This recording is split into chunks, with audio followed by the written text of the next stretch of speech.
Fuel deliveries to forecourts around the country are ramping up this evening, but there are still around 600 service stations without petrol and diesel. All major routes across the country are now clear after protests caused disruption for commuters in some parts of the country for a few hours this morning. Oil tanker trucks have been arriving to and leaving the Whitegate oil refinery in East Cork, with the strong Garda presence remaining in the coastal village. There were fewer fuel protests today. The slow-moving convoy of tractors and trucks in Ringaskiddy and Cork slowed traffic and caused tailbacks on the access route to the port of Cork and to several pharmaceutical companies this morning as people headed to work. It was a scene replicated on a number of roads and motorways around the country, including in Louth, Kildare and Meath, but they were all short-lived. This afternoon, traffic on the M3 was moving again after protests led to closures of sections earlier.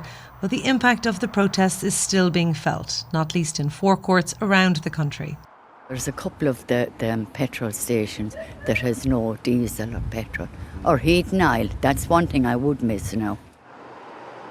At the Lakeview roundabout on the N25 in Cork, traffic was blocked off for a different reason, to try and get fuel moving, as 7 oil tankers under Garda escort headed to the oil refinery in Whitegate. Fuels for Ireland says that fuel deliveries are ramping up, and while fewer than 100 fuel trucks exited the refinery in Whitegate all day yesterday, more than that left by 10 this morning. We had about 700 forecourts around the country. That's slightly less than half of them all that were without stock at some point.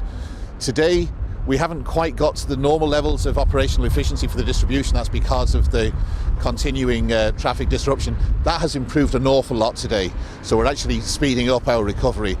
Right now, we're probably under 650 forecourts still out of fuel.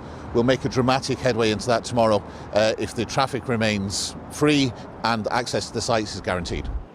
Over the course of the day, oil tankers began arriving and leaving Whitegate under their own steam, no longer needing a Garda escort. Each took around half an hour to load the fuel before setting off to deliver it around the country. This evening, Fuels for Ireland has said the number of forecourts without has fallen further and is now closer to 600. Laura Fletcher, RTE News. Well, when the Dáil returns tomorrow, it will debate a no-confidence motion in the government that is being tabled by Sinn Féin. The motion criticises the adequacy of the government's fuel relief package and public statements by some ministers. 3 government-supporting independent TDs have refused to confirm if they will vote confidence in the coalition. Meanwhile, Fine Gael and Fianna Fáil have held unscheduled parliamentary party meetings to discuss the handling of the fuel protests. Yesterday's €500 million relief package from the government came after days of intense protest and blockades, all of which continues to dominate political discourse as the Dáil Easter break ends. Fine Gael held an unscheduled parliamentary party meeting last night to discuss events, and today Fianna Fáil did the same. A very forthright meeting this morning where members took the opportunity to put across a range of really strong views on how, not alone how the issue was handled, but much more significantly pointing out the pressure that's on so many families right across the country. Opposition parties are highly critical of how protests and blockades were handled and what some say are half measures in the government package. Sinn Féin will table a no-confidence motion in the government tomorrow. This government have refused to listen. They've refused to listen to Sinn Féin or the ordinary voices of the people of Ireland who have told them that their measures so far just do not go far enough in providing the supports that people desperately needed. Opposition parties in the House are set to support the Sinn Féin motion, and some are urging independent TDs who currently support the government to do so as well. One of those, Danny Healy-Rae from Kerry, says there's a lot of anger among the public and he will make his mind up on how he will vote tomorrow. Speaking on local radio, he said Fianna Fáil and Fine Gael should change their leaders. I certainly want some change at the top, and I'm asking the Fianna Fáil backbenchers and the Fine Gael backbenchers because I know they're hurting every bit as much as me. They know what's happening in the road. It's time for them to shed their leaders and to appoint someone new. Meanwhile, the Minister for Communications, Patrick O'Donovan, has questioned if media coverage of the events over the last week was balanced. He said he intends to refer this matter to Commission the Man. Joe McGrady, RTE News.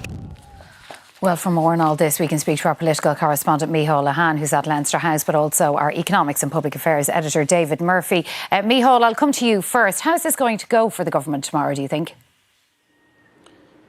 Well, the government has the confirmed numbers to win this confidence motion. It needs 87. It has that.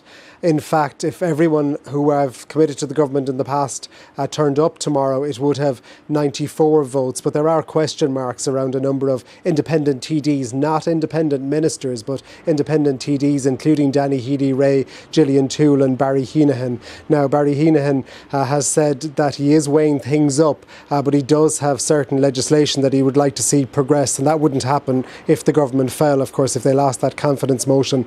Danny Healy-Rae and Gillian Toole, a more strong question mark surrounding them, but even if they were to jump ship, the government would still have the numbers to survive this. But I think it still will be quite a bruising debate in the Dáil tomorrow, and the volatility in international oil prices means that even if the vote is won comfortably, the crisis, of course, hasn't gone away. And that was reflected in the Fianna Fáil Parliamentary Party meeting here earlier, where the mood was described as one of controlled anger. A lot of TDs saying that the concerns of what they described as decent people who were on that protest had to be listened to far more carefully in the future. There was criticism of the government's handling of the situation, criticism of the Justice Minister and those comments about the Defence Forces. But as I understand it this evening, there were some conversations about the Defence Forces between the Justice Minister and the Taoiseach and Taoiseach as far back as last Wednesday. When I put that to the Taoiseach spokesperson, they said there was a conversation regarding the blockade of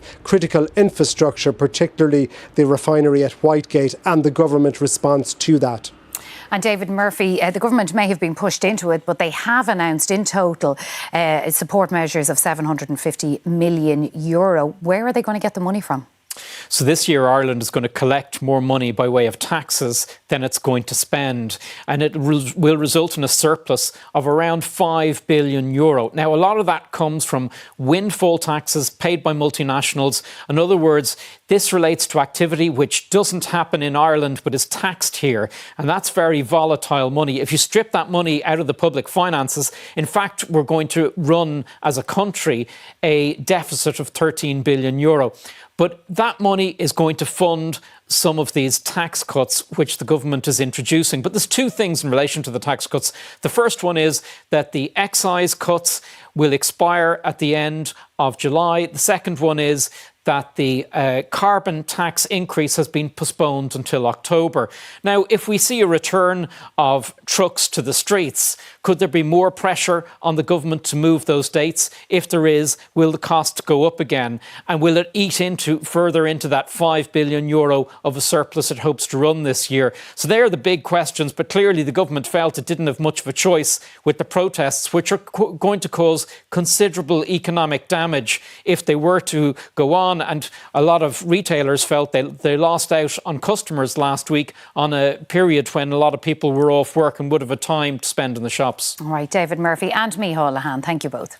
Now, the government's handling of the fuel protest has been described as a shambles. The support measures denounced as laughable by the opposition. Tomorrow, Sinn Féin will bring a motion of no confidence in the government, and we're joined now by its leader, Mary Lou MacDonald, who's in our Oireachtas studio. Thank you for joining us this evening. Pleasure. Support measures have been introduced. The roads are clear this evening. So why are you bringing this motion of no confidence when the government clearly has the numbers to defeat it?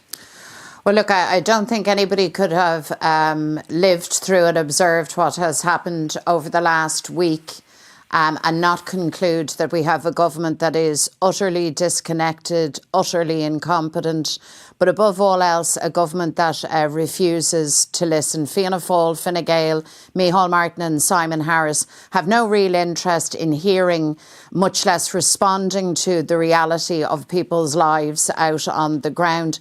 And I was very clear, Sharon, when the Dáil rose and the government went off on its holidays. I had written to the Taoiseach Micheál Martin urging that the Dáil come back early, because certainly we could feel and sense, and we were hearing from people directly, the level of desperation that people were experiencing as costs just rose and rose. And as it dawned on people that there's a government that is not prepared to listen. Fianna Fáil and Fine Gael don't listen to but people. They've introduced 2 rounds of fuel supports that total 750 million. That's 750 million in the last couple of weeks. They introduced in the first instance, Fianna Fáil and Fine Gael, a package that was at best half measures and which they were told directly simply would not cut it. They were well aware of that. And then only on the back of a growing public pressure, a situation that became increasingly desperate. By the way, a situation that they made no attempt to resolve. Instead, Micheál Martin in particular chose to be provocative and demeaning to people. And they, in fact, aggravated and escalated the level of protest. And then only then were they prepared to move. And even second time round, they are still coming up short. You see, the truth is that Fianna Fáil and Fine Gael aren't interested in the reality of ordinary people's lives, whether they're farmers or fishermen, hauliers, agricultural contractors, people that drive school they're coming transport. up short. But how much would Sinn Féin have spent? Because it's 750 million. It's almost a fifth of the projected surplus of this country this year. And as viewers will be well aware, just as people were being gouged at the petrol pumps, revenues into the exchequer grew and grew. So you had this absolutely intolerable situation where people on the ground struggle and suffer. They make that clear to those in charge, those that govern.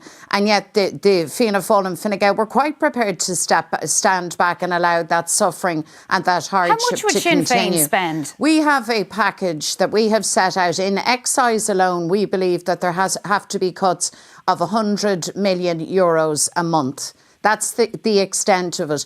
10 cent a litre on diesel isn't going to cut it. It needs to be in the region of 25 cents. Likewise with green diesel. Home heating oil. There are 750,000 homes have experienced a doubling in cost for their home heating oil. And the government have done nothing to reduce those costs. The price of oil is utterly outrageous. The price of oil has risen again today. So while there are no protests at the moment, there could well be more protests.